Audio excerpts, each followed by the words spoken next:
Hello student, welcome to Vision Study Hub and we are studying mathematical tools for physics and this is the fifth lecture. In this fifth lecture we are discussing graphs and in the graph the trigonometric portion of the graph is being discussed here. So यहाँ पे हम क्या करने वाले हैं कि graph में जो ट्रिग्नोमेट्रिक पोर्शन की जो चीजें थी, कल तो मैंने बहुत बारीकी से बताया था, एक एक चीजें हमने डिस्कस करी थी साइन के लिए, साइन थीटा के लिए सारी वैल्यूज रखना सिखाया था। लेकिन इस बार आज हम ऊपर चीजें डिस्कस करेंगे वही जो कि आपको जरूरी है ना। सो कहीं ना कहीं यहाँ पे देखिए, यहाँ पे क्या क्या चीजें हैं इसको देखें। ये वेव ऑप्टिक्स में इसका इंपॉर्टेंस है, इसका यूज होता है, इसलिए आपको बताया जा रहा है। तो वेव ऑप्टिक्स यानी वेव की जहां बात होती है वहां पे इस ग्राफ की बात होती है। तो ये जो ग्राफ है ये साइन थीटा ग्राफ है और ये जो ग्राफ है ये कॉस थीटा ग्राफ है। मैं इसकी बात करूंगा कि डिफरेंस क्या है, छोटी डिफरेंसेस के बारे में बात हम करेंगे। जैसे देखो साइन 0 इक्वल टू 0 है ना, तो साइन में अब देखो ये क्या है ना, वाई एक्सिस है, ठीक है, और ये क्या है, एक्स एक्सिस है। एक्स एक्सिस में हम जो वैल्यू ले रहे हैं वो थीटा की वैल्यू ले रहे हैं और वाई एक्सिस में जो वैल्यू हम ले रहे हैं वो किसकी वैल्यू ले रहे हैं, साइन थीटा की, ठीक है ना।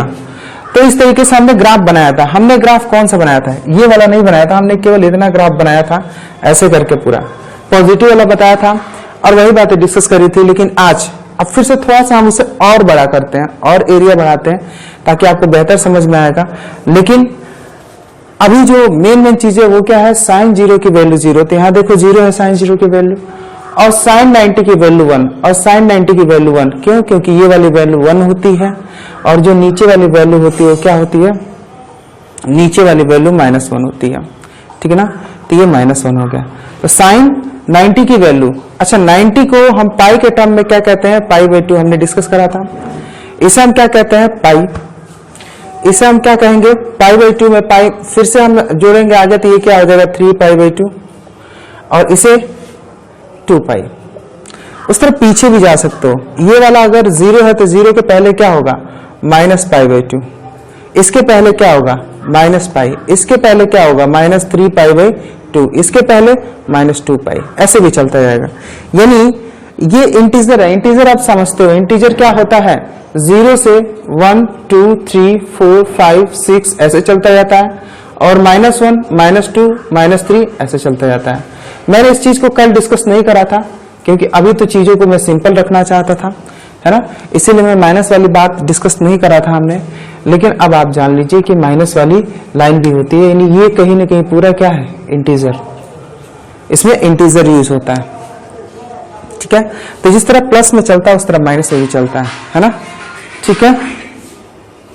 अब यहाँ पे देखिए, यहाँ पे कहीं ना कहीं यहाँ पे हम चेक करते हैं ये किसका ग्राफ है, ये कॉस थीटा ग्राफ है। दोनों में डिफरेंस क्या है, तो आप देखो कॉस थीटा में कॉस 0 की वैल्यू कितनी है, 1। तो कॉस थीटा में जहां 0 डिग्री है, जहां मैंने कहा कि ये एक्स एक्सिस है और इसमें हम थीटा लिख रहे हैं और ये वाई एक्सिस है, ठीक है, इसमें हम क्या लिखेंगे, कॉस थीटा, ठीक है। तो अब आप देखो यहाँ पे कि अगर यहाँ पे देखो कि अगर हम यहाँ 0 की बात करते हैं, यहाँ 0 है, यहाँ क्या होगा π/2, यहाँ क्या होगा पाई, देखो π/2 सब में जुड़ता जा रहा है ना, और ये क्या होगा 3π/2 और ये क्या होगा 2π। अच्छा ये हो गया 0, ये हो गया -π/2, ये -π, ये -3π/2 और ये -2π, ठीक है ना। इसमें क्या है, इसमें देखो cos 0 इक्वल टू 1, तो यहाँ पे वैल्यू 1 हो गई है, ये 1 है ना, यहाँ वैल्यू 1 हो गई और ये -1 है, तो यहाँ वैल्यू 1 हो गई है।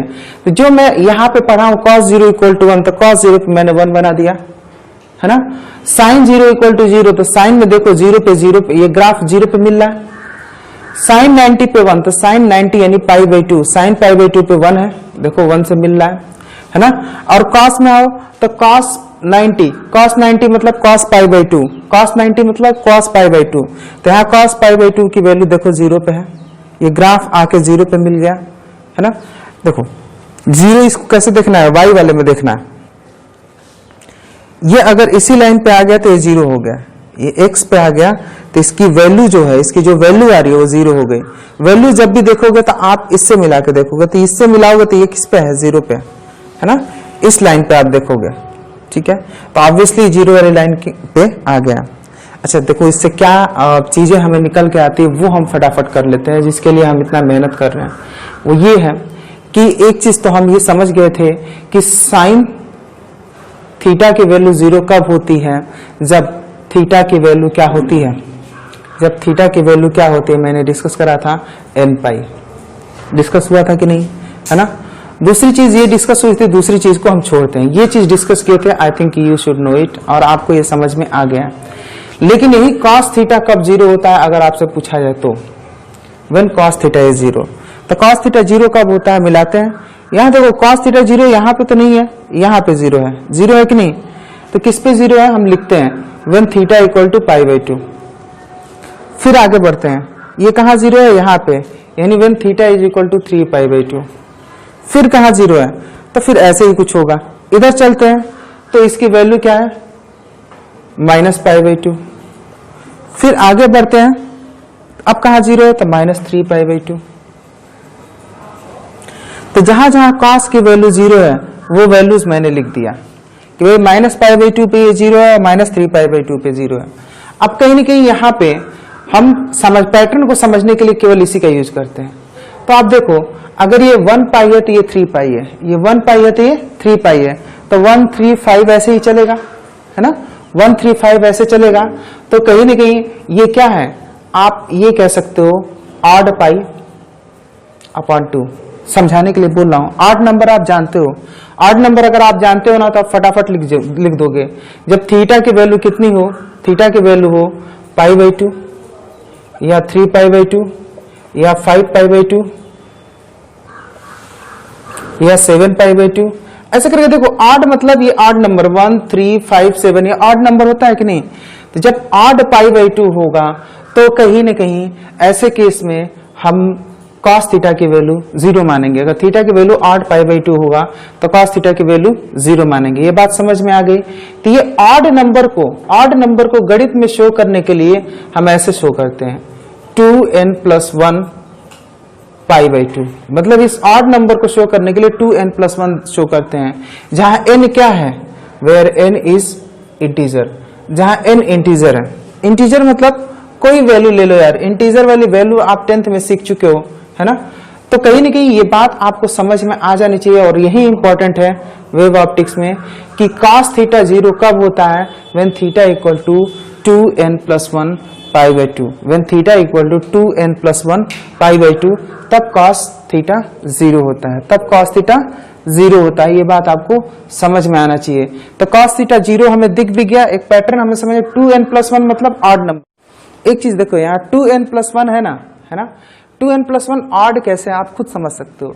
यहाँ मैं n की वैल्यू रखता हूँ 0 1 2 3 4, अब देखते जाओ। अगर 0 में रखूंगा तो n की जगह पे जो ही 0 लिखूंगा तो 0 × 2 0 + 1, तो इसकी वैल्यू 1 आ जाएगी, ठीक है। अगर 1 रखता हूँ n की जगह पे तो 1 रखूंगा तो 2 1 = 2 + 1 3, फिर 2 रखता हूँ तो 2 2 = 4 + 1 5, फिर 3 रखता हूँ तो 3 2 = 6 + 1 7, फिर 4 रखता हूँ तो 4 2 = 8 + 1 9। अब आप देख लो यहाँ पे, आपको देखो ये ऑड नंबर दिख रहा है कि नहीं, यानी n की डिफरेंट इंटीजर वाली वैल्यू अगर आप रखोगे ना तो ये जो वैल्यू देगा ना ये ऑड नंबर देगा, यानी ये कहीं ना कहीं जो नोटेशन है ऑड नंबर का नोटेशन है। जैसे कि मैंने आपको दिखाया कि यहाँ n की वैल्यू 0 1 2 3 4 5 6 अगर हम रख रहे हैं तो हम देख रहे हैं इससे ऑड नंबर निकल के आ रहा है। क्या निकल के आ रहा है, ऑड नंबर। यानी ये बात आपको समझ में आ गई होगी कि ये किसको शो कर रहा है, ये ऑड नंबर को शो कर रहा है। ये बात समझ में आ गई आपको भाई, ये ऑड नंबर को शो कर रहा है क्योंकि n की डिफरेंट वैल्यू जब पुट कर रहे हो आप इंटीजर वाली वैल्यू तो इससे केवल ऑड नंबर निकल के आ रहा है। तो अगर मैंने यहाँ पे बोला था कि भाई यहाँ ऑड वाला पाई लग रहा है, यहाँ ऑड वाली वैल्यू लग रही है, तो ऑड की जगह 2n+1 में लिख सकता हूँ। अब ये कहीं ना कहीं जब आप फिजिक्स में पढ़ोगे तो ये देगा कि when cos theta is equal to 0 then theta is equal to 2n+1 π/2, ऐसा देगा, ठीक है। एक और चीज, ये चीज आपको समझ में आ गई होगी, है ना। अब कहीं ना कहीं cos थीटा 0 निकल गया, sin थीटा 0 निकल गया। अब इनके 1 की बात करते हैं, है ना। जगह खत्म हो चुका है, हम इरेज करते हैं कुछ चीजों को so that we can be clear. तो ये आपको समझ में आ गया कि sine theta equal to 0 when theta equal to n pi, मैंने कल समझाया था। Cos theta equal to 0 when theta equal to 2n plus 1 pi. 2n plus 1 क्या बताता है? ऑड नंबर को बताता है। और यहाँ पे n की वैल्यू क्या है? n is integer. इंटीजर आप जान गए होंगे, इंटीजर क्या है? इंटीजर मैंने बताया कि जैसे कि मान लीजिए 0 है, 1 2 3 टू इन्फाइनाइट, और यहाँ -1 -2 -3 टू इन्फाइनाइट, ऐसे चलता है इंटीजर। तो आप इंटीजर 10th में भी पढ़े थे, तो यही इंटीजर वाली वैल्यू n की जगह पे रखोगे तो ये सारी वैल्यूज को सेटिस्फाई करेगा। ये जनरल वैल्यू आपको जानने की जरूरत थी। अब कहीं कुछ जनरल वैल्यूज और आपको जानने की जरूरत है जो हम बताते हैं, वो ये है कि साइन थीटा अब 1 कहाँ होता है। तो साइन थीटा 1 कहाँ होता है ये भी हमने कल डिस्कस कर दिया था कि साइन थीटा 1 कहाँ होता है। तो sine theta is equal to 1 when theta equal to 4n plus 1 pi by 2, ऐसा डिस्कस हुआ था। अब दूसरी चीज, एक और चीज देखो, साइन थीटा 1 या -1 है ना, मतलब साइन थीटा की वैल्यू है ना 1 हो या -1 हो, है ना, उस पे देखो 1 और -1। साइन थीटा की वैल्यू 1 हो या -1, ठीक है ना, when value of sine theta is 1 और -1। साइन थीटा की वैल्यू जब 1 हो या -1 हो, साइन थीटा में देखो, साइन थीटा में वैल्यू 1 या -1 कब हो रही है ना। तो यहाँ देखो साइन थीटा की 1 वाली वैल्यू है, यहाँ पे 1 पे है वो π/2 है, ठीक है, और यहाँ पे -1 पे है तो ये 3π/2 है कि नहीं, ठीक है ना। तो कहीं ना कहीं अगर 1 या -1 दोनों अलाउ करोगे, मान लें कि इसमें 1 या -1 दोनों ले रहे हो, तो साइन थीटा की वैल्यू, जब थीटा की वैल्यू π/2 होगी या 3π/2 होगी या 5π/2 होगी। इसमें पैटर्न दिख रहा होगा, यहाँ पे 1 है, यहाँ पे -1 है। पिछले ग्राफ में भी आप देखोगे तो -1 1 अगर सब देखोगे तो वो ऐसे ही पैटर्न जा रहा है ना। अगर ऐसे पैटर्न जा रहा है तो इससे हम क्या निष्कर्ष निकाल लेंगे, तो हम देखेंगे कि यार ये ऑड नंबर है ना। तो हम ये लिखेंगे कि यार ऊपर तो ऑड नंबर है ना, 1 3 5 ये ऑड नंबर है। इसके अलावा क्या बगल में है, तो सब में π/2 आ रहा है कि नहीं। तो ऑड नंबर इंटू π/2 यही ना आ रहा है, ऑड नंबर इंटू π/2। अब मैंने आपको बताया था कि ऑड नंबर को हम क्या लिखते हैं, 2n प्लस 1। क्या बताया था, 2n प्लस 1। तो 2n प्लस 1 π/2 लिख सकते हैं कि नहीं। तो इसका मतलब, अब इसको मैं इरेज कर रहा हूं, इसका मतलब अगर थीटा की वैल्यू 2n प्लस 1 π/2 है तो काम बन गया। तो कहीं ना कहीं साइन थीटा की वैल्यू 1 होगी या -1 होगी, 1 होगी या -1 होगी। अगर ऐसा कंडीशन ले कि 1 या -1 दोनों अलाउड है, तो 1 या -1 होगा जब 2n प्लस 1 है। तो कुछ ये पैटर्न एकदम जानना जरूरी है। साइन थीटा 0 कब हो रहा है, जब थीटा इक्वल टू n पाई, अब तक पढ़ा चुके हैं। और कॉस थीटा कब 0 हो रहा है, when theta equal to 2n plus 1 π/2। Sine theta 1 या -1 कब हो रहा है, when theta equal to 2n plus 1 π/2। And cos theta 1 या -1 कब हो रहा है, when theta equal to n pi. तो आप देखो एक पैटर्न सा आपको मिल जाएगा कि थीटा इक्वल टू n पाई पे साइन थीटा 0 है, लेकिन कॉस थीटा 1 या -1 है। Theta equal to 2n plus 1 π/2 पे कॉस थीटा 0 है, लेकिन साइन थीटा 1 और -1 है। इसका मतलब यार अगर आपको एक याद है ना तो और सारा हो जाएगा, क्योंकि अगर साइन थीटा 0 इस पे होगा तो साइन थीटा 1 या -1 किस पे होगा, 2n प्लस 1 π/2। फिर अगर ये फिक्स हो गया तो cos थीटा 0 किस पे होगा, 2n प्लस 1 π/2, और cos थीटा 1 या -1 होगा n पाई पे। तो आपको एक चीज याद रखनी है, sine theta equal to 0 at n pi, है ना। तो साइन थीटा 0 n पाई पे हो रहा है तो cos थीटा उस पे क्या होगा, 1 या -1 होगा, ठीक है। अब ये 0 n पाई पे हो रहा है तो भाई 1 या -1 किस पे होगा, 2n प्लस 1 π/2। तो cos थीटा 0 कब होगा, उस पे उल्टा है, एक दूसरे का उल्टा रिलेशन है। n पाई पे ये 0 है और n पाई पे ये क्या है, 1 या -1 है। उस तरह 2n प्लस 1 π/2 पे ये 0 है और 2n प्लस 1 π/2 पे ये 1 या -1 है। तो इन दोनों का एकदम उल्टा रिश्ता है। तो अगर आपको एक याद हो जाता है तो मुझे लगता है आपको सारा याद रहेगा। Just see the pattern. यहाँ पे n की वैल्यू क्या है, n is integer, n is integer, एक इंटीजर है। इंटीजर क्या होता है 10th में पढ़ चुके हो, फिर भी लिखता हूँ 0 +1 +2 +3 ऐसे करके इन्फिनिट तक जाता है, -1 -2 -3 और ऐसे करके ये भी इन्फिनिट तक जाता है।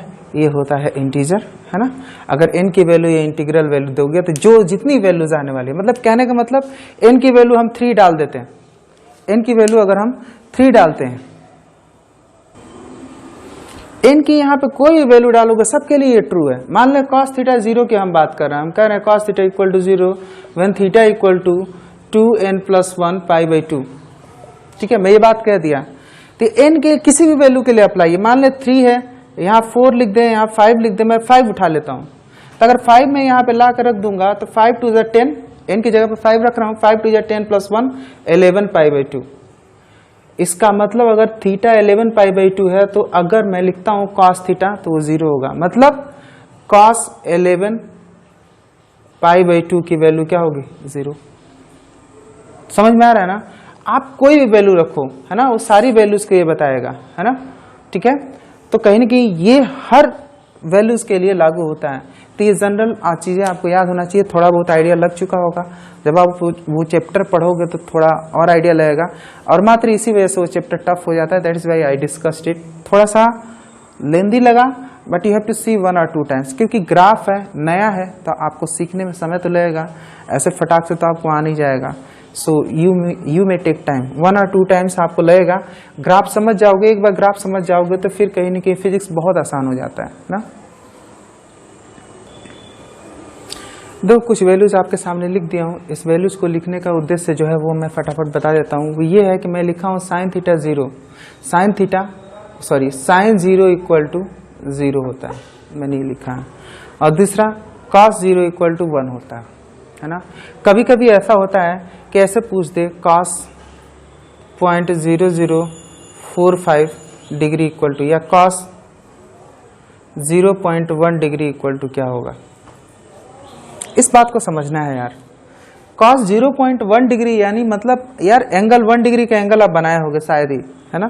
आप 30 डिग्री का एंगल बनाए होगे सबसे पहले। 30 डिग्री का एंगल थोड़ा सा चपटा होता है, अच्छा जब लगता है आप 90 डिग्री का एंगल बनाते हो, एकदम सीधा, है ना। ऐसे होता है ना 90 डिग्री का एंगल सीधा, ठीक है। 30 डिग्री का एंगल थोड़ा चपटा चपटा लगता है। थिंक अबाउट, अगर 1 डिग्री का एंगल है तो कैसा बनेगा। 1 डिग्री का एंगल बनाओगे तो एकदम ऐसे चिपके हुए जाएगा 1 डिग्री का एंगल। अब मैं कह रहा हूं 0.01 डिग्री का एंगल, तो 0.01 डिग्री का एंगल मतलब एकदम लाइन पे ही होगा लगभग। यानी यार मेरे कहने का मतलब ये एंगल बहुत छोटा है, ये एंगल बहुत छोटा है। तो यार अगर ये एंगल बहुत छोटा है तो इस एंगल को हम नेग्लेक्ट कर सकते हैं। इस एंगल को हम क्या कर सकते हैं? नेग्लेक्ट कर सकते हैं। नेग्लेक्ट कर सकते हैं मतलब we can suppose it near 0, है ना। तो कहने का मतलब we can suppose it as 0 degree. तो इसका मतलब ये क्या हो गया? cos 0, क्या हो गया? cos 0, यानी इट इज नियर टू 0, मतलब 0 है नहीं लेकिन ये वैल्यू नियर टू 0 है। इसको नेग्लेक्ट किया जा सकता है, या जिसको नेग्लेक्ट कर सकते हो 0 हो सकता है ना। जैसे कि मैंने पहले ही बोला था कि अगर मान लें 1 कुंतल चावल खरीदने जा रहे हो और 4-5 चावल के जो दाने हैं वो कहीं गिर जाते हैं, तो क्या आप उसे खोजना शुरू करोगे? ऑब्वियसली उसमें उसकी कोई वैल्यू नहीं है, तो आप खोजते नहीं हो, मतलब उसको वैल्यू नहीं देते हो, मतलब उसका वैल्यू 0 है, शून्य है आपके सामने, इसीलिए तो ऐसा करते हो। उस तरह कहीं ना कहीं इसकी वैल्यू बहुत छोटी है तो इसका वैल्यू जो है नेग्लेक्ट किया जा सकता है। इसके वैल्यू हम शून्य मान सकते हैं, शून्य की तरह है हमारे लिए इसकी वैल्यू, क्योंकि इसकी वैल्यू निकालेंगे भी तो पॉइंट में बहुत छोटी सी वैल्यू आने वाली है। उसको लिखने का क्या मतलब? तो हम कह सकते हैं कि अगर ये इतना छोटा वैल्यू है तो इट इज नियर टू 0, यानी कहीं ना कहीं ये cos 0 हो गया। मतलब अगर इसको नियर टू 0 लेंगे तो cos 0, और cos 0 की वैल्यू क्या होती है? 1। cos 0 की वैल्यू क्या होती है? 1। उसी तरह कहीं ना कहीं अगर sin थीटा है ना, साइन में दिया है 0.004 डिग्री, तो ये वैल्यू बहुत छोटी है, वैल्यू बहुत छोटी है 004 डिग्री, तो इसको 0 के आसपास मान सकते हैं, यानी sin 0। और sin 0 की बात करेंगे तो क्या होता है? 0, क्योंकि sin 0 = 0 होता है ना। तो यार आप मतलब इसकी वैल्यू 0 के आसपास है तो sin 0 = 0 हमने मान लिया। ये बात समझ में आ रही है कि नहीं आपको?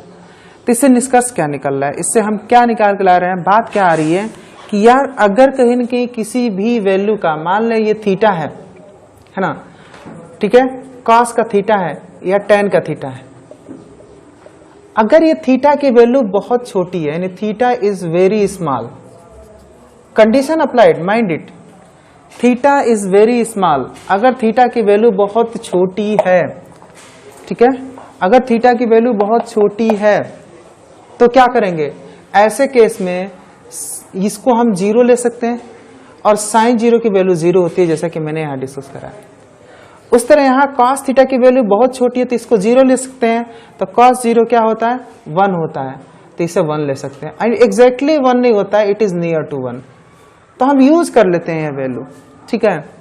अब टेन थीटा की बात करेंगे तो टेन थीटा क्या होगा, अगर टेन जीरो की बात करेंगे, sorry tan theta sine theta upon cos theta होता है, टेन थीटा होता है कि नहीं। अब बताओ थीटा की वैल्यू बहुत छोटी ली गई है, इसलिए साइन थीटा क्या हो गया, 0। थीटा की वैल्यू बहुत छोटी ली गई है तो कॉस थीटा हो गया है 1, और 0 अपॉन 1 क्या होता है, 0। इन टेन थीटा की वैल्यू क्या हो जाएगी, 0। तो आपको ये वैल्यूज भी समझ में आनी चाहिए कि अगर थीटा की वैल्यू इवन मैं अगर आपसे पूछूं साइन 0.5 डिग्री, तो यार जब इसका हम कैलकुलेशन करते हैं we can take near to 0, we write it 0, हम इसकी वैल्यू 0 के आसपास लिख के काम चला लेते हैं ना। तो मतलब आप ऐसे समझो कि अगर कहीं न कहीं थीटा की वैल्यू कम है, बहुत कम है, ऐसा बोल रहा है, तो आप फटाफट साइन थीटा की वैल्यू 0 हो जाएगी, कॉस थीटा की वैल्यू 1 हो जाएगी। क्यों, थीटा की वैल्यू बहुत कम है, then it is acting as sine 0, sine 0 के रूप में काम कर रहा है। अगर इसकी वैल्यू बहुत कम हो गई तो ये हो गया cos 0, और इसकी वैल्यू बहुत कम हो गई तो ये क्या है, tan 0। अब यार आप कर सकते हो, आपको बात समझ में आ गई होगी। तो कहीं ना कहीं ये बहुत इंपॉर्टेंट चीज है कि साइन थीटा, अगर थीटा की वैल्यू बहुत छोटी है तो साइन थीटा की वैल्यू कितनी होगी, कॉस थीटा की वैल्यू कितनी होगी, और tan थीटा की वैल्यू कितनी होगी, ये यूज होता है, ठीक है। So just mind it. तो यहाँ पे आप देखिए एक चीज है, जैसे कि आप 10th क्लास में लाइन के बारे में पढ़े थे, लाइन पढ़े थे, pair of straight lines, 9th class में भी लाइन पढ़े थे। लाइन की इक्वेशन को लेते हैं और इनके बारे में हम कुछ बातें करते हैं। पहले कहीं ना कहीं यार लाइन का इक्वेशन आप ग्राफ में प्लॉट करना जानते हो, ग्राफ में जब भी प्लॉट करते हो तो लाइन बनती है। जैसे कि एक हमारे पास ये लाइन है y = x, y = x एक लाइन है, y = x, ऐसे ही होगा। कैसे हम पुट कर देते हैं, मान ले 1 2 3, यहाँ लिखे 1 2 3, ठीक है। तो अगर कहीं ना कहीं इसमें पुट करें तो आप देखो, मैं टेबल बना देता हूँ आपके लिए, लास्ट कर लेता हूँ। x = 0, यहाँ x लिख देता हूँ, यहाँ y, x = 0 तो y = 0, x = 1 तो y = 1, x = 2 तो y = 2, x = 3 तो y = 3, सेम है भाई। तो अगर आप इसे मिलाते हो, ठीक है, अरे यार अगर आप इसे मिलाते हो, ठीक है, क्या ये 1 है, ये 2, जैसे आप देखिए कहीं ना कहीं लाइन का इक्वेशन अगर हम डिस्कस करें, है ना, इक्वेशन ऑफ लाइंस, ठीक है, इक्वेशन ऑफ लाइंस जो है आप छोटे क्लास में पढ़ चुके हो, छोटे क्लास में ही 9th 10th में इक्वेशन ऑफ लाइन पढ़ चुके हो। हम फटाफट 4-5 इक्वेशन लिख रहे हैं, है ना। y = 4x + 5, 3x + 9 + y = 0, 4x + 5y = 0, 9x + 3y = 0 = 7।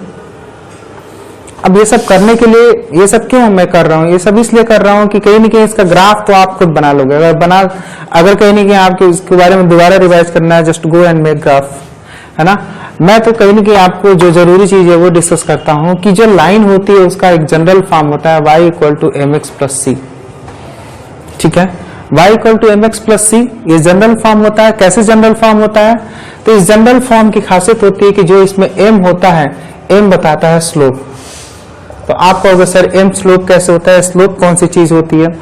तो अगर कहीं ना कहीं इस बात को समझना है तो पहले हम यही समझ लेते हैं कि स्लोप होता क्या है। तो कहीं ना कहीं अगर हम एक ग्राफ बनाते हैं ठीक है, ग्राफ में मैंने लाइन खींची सी, एक ऐसी लाइन खींची, एक ऐसी लाइन खींची, एक ऐसी लाइन खींची हमने, ठीक है ना। इन तीनों लाइन को देखो, लाइन ए, लाइन बी, लाइन सी, तीनों लाइन को देखो।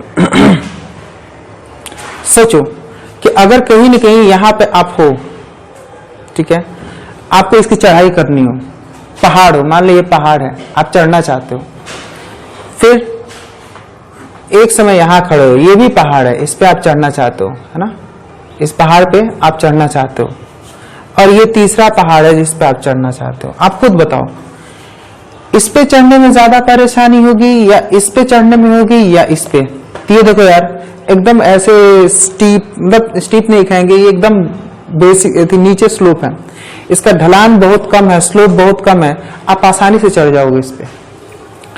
लेकिन इसको देखो, इसका ढलान ज्यादा है, तो इस पे चढ़ने में परेशानी होगी आपको। आप सोच पा रहे हो कि सोचो ये पहाड़ है और इसका ढलान तो और ज्यादा है, इसका तो और ज्यादा है भाई, इस पे तो चढ़ने में और तुम्हें परेशानी होने वाली है। तो इसका मतलब स्लोप बी का सबसे ज्यादा है, और जिस पे चढ़ने में कम परेशानी होगी वो सी है, तो इसका स्लोप सबसे कम है। बात समझ में आई? तो फिर स्लोप हम कैसे डिसाइड करते हैं? तो स्लोप डिसाइड करने के लिए हम क्या करते हैं कि ये जो हॉरिजॉन्टल वाली लाइन है जिसे हम एक्स एक्सिस कहते हैं, ये जो हॉरिजॉन्टल वाली लाइन है जिसे एक्स एक्सिस कहते हैं, उसका एक्स एक्सिस के साथ एंगल देखते हैं, है ना। तो मैंने बनाया, मैं जानता हूं ये कौन सा एंगल है, ये है 40 डिग्री, ठीक है, ये 40 डिग्री है। ये कितना है? ये है लगभग 65 डिग्री, और ये कितना है? ये है 80 डिग्री। अब आप खुद समझ सकते हो, इसका स्लोप सबसे कम है क्योंकि एंगल सबसे कम है, इसका स्लोप इससे ज्यादा है और इसका स्लोप सबसे ज्यादा है। यानी स्लोप देखने के लिए हम ये देखेंगे कि एक्स एक्सिस से उसका एंगल कितना बन रहा है ना।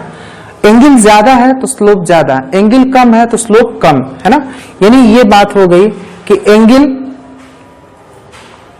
स्मॉल तो slope small, angle large slope large. तो ये बात हुई, एंगल कम तो स्लोप कम, एंगल ज्यादा तो स्लोप ज्यादा। क्या कई लाइन अगर हमारे सामने खींची है तो क्या सबका स्लोप और एंगल बना सकते हैं? तो क्या ये बात आपको समझ में आ गई? ये ग्राफ समझ में आ गया? थोड़ा सा और एक और छोटा सा एक्सप्लेनेशन लेते हैं। अब देखो यहाँ पे आपके सामने ये एक्स एक्सिस है और ये वाई एक्सिस है। इस ग्राफ पे हमने तीन हमने ऐसे लाइनें खींची हैं। आप कहीं भी जब भी आप ग्राफ बनाते हो तो इस तरह के ग्राफ्स बनेंगे या आपको मिल जाते हैं, तो फटाफट आपको समझना है यार स्लोप किसका ज्यादा है, ये समझना है। तो आप इनकी टेल को बढ़ाओ और कहाँ लेके जाओ? एक्स पे लेके जाओ और एंगल को चेक करो। इसके भी टेल को बढ़ाओ और एक्स पे लेके जाओ, फिर एंगल को चेक करो। इसके भी टेल को बढ़ाओ, एक्स पे लेके जाओ, फिर एंगल चेक करो। इतना कर देने के बाद अगर मैं इसे ए कहूं, इसे बी कहूं और इसे सी कहूं, आपको समझ में आ गया हो कि सबसे छोटा वाला एंगल किसका है? ए का है। उससे बड़ा एंगल किसका है? बी का है। और उससे बड़ा एंगल किसका है? सी का है। तो कहीं न कहीं स्लोप ए का सबसे छोटा, उससे बड़ा स्लोप बी का और उससे बड़ा स्लोप सी का। यानी एंगल से स्लोप कैसे रिलेटेड है? और एंगल किससे बन रहा है? एक्स एक्सिस से बन रहा है। ये बात भी समझो, एंगल का भी काउंट किससे करना है? एक्स एक्सिस से। और किधर से करना है ये बात समझो। एक्स एक्सिस से हम एंटी क्लॉकवाइज जाके एंगल को मेजर करेंगे, एंटी क्लॉकवाइज। इसका क्या मतलब? ये मतलब भी आप समझ जाओगे। चलो यहां पे देखते हैं। यहां पे फिर हमारे सामने एक वाई एक्सिस है और एक एक्स एक्सिस है। ये वाई एक्सिस, ठीक है। आप सोचो कि ये वाला जो है ना, इसको हम आगे एक्सटेंड करते हैं, ठीक है। इसको आगे एक्सटेंड करते हैं तो ये एंगल बन गया। इसको आगे एक्सटेंड कर रहे हैं तो इसका ये एंगल बन रहा है। अब देखो ये चीज, हम इधर से एंगल नहीं बनाएंगे, इधर से बनाना शुरू करना। एंगल हम ले कैसे जाते हैं? ऐसे एंटी क्लॉकवाइज लेके जा रहे हैं। अब देखो, ऐसे जब एंगल लेके जा रहे हो तो इसे एंटी क्लॉकवाइज कहेंगे।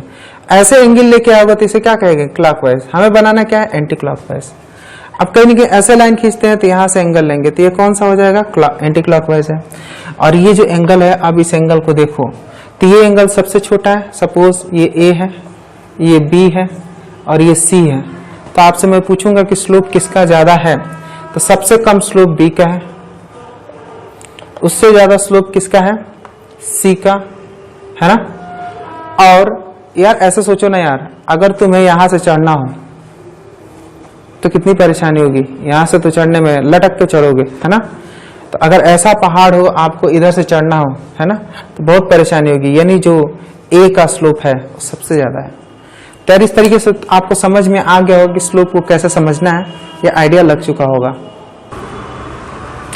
दूसरी चीज, लाइन का जो ग्राफ, लाइन का जो इक्वेशन होता है y equal to M X plus C लिखना है। मैंने बोला था इसमें जो m होता है स्लोप होता है, मैं ये भी बता दिया हूं क्या है स्लोप। अब दूसरी चीज ये समझो, मैं ये बताया था कि जिसका एंगल ज्यादा उसका स्लोप ज्यादा होगा, लेकिन स्लोप एग्जैक्टली क्या होता है, जो एंगल बनता है ना एक्स एक्सिस के साथ, जो एंगल बनता है उसका tan होता है। यानी slope is exactly tan theta. Slope क्या होता है? tan theta. तो अब चलो इसे देखते हैं। जैसे ये लिखा है y equal to 4x plus 5, है ना। तो यहाँ पे आप देखो, इससे कंपेयर करो। यहाँ m की जगह पे क्या है? 4 है, तो m की वैल्यू क्या हो गई? 4, और c की वैल्यू क्या हो गई? 5। समझ में आया? अब मान लें यहाँ लिखा है 3x plus 9 plus y equal to 0, ठीक है। तो यहाँ y लिख दिया हमने, और इसको इधर करो तो ये माइनस 3x हो जाएगा, और ये क्या हो जाएगा? माइनस 9। इसको हमेशा इस फॉर्मेट में लाओगे तभी आपको m दिख रहा है। अब जैसे यहाँ पे m देखना है, तो यहाँ पे देखो x के बगल में है वो m है, m क्या है? -3, और c कितना है? -9। आपको समझ में आ गया।